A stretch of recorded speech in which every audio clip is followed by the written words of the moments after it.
Before the catastrophe, the lakes of Redwater Basin were quiet mirrors. Herds came to drink. Flyers skimmed the surface. Even the predators walked gently along its banks, as if the water held ancient memories they dared not disturb. But one morning, the first scream shattered the calm.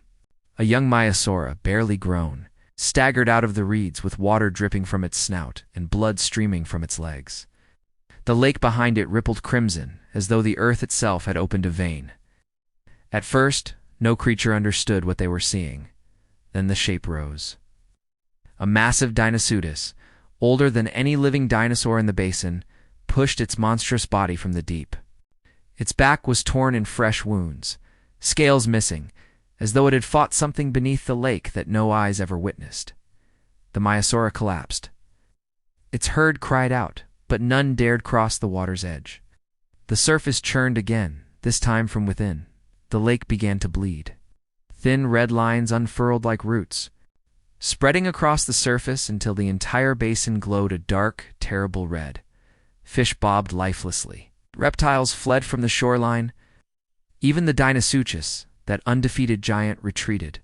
Something was poisoning the water. Something old, something waking. From the hills above, a lone Pachycephalosaurus watched. Its instincts screamed danger. Yet something in the movement of the water seemed almost familiar, almost like a heartbeat. Then came the tremor. The ground shuddered beneath thousands of feet. The lake bulged upward, swelling as if something inside it inhaled. Bubbles broke the surface in great heaving bursts. The shoreline cracked.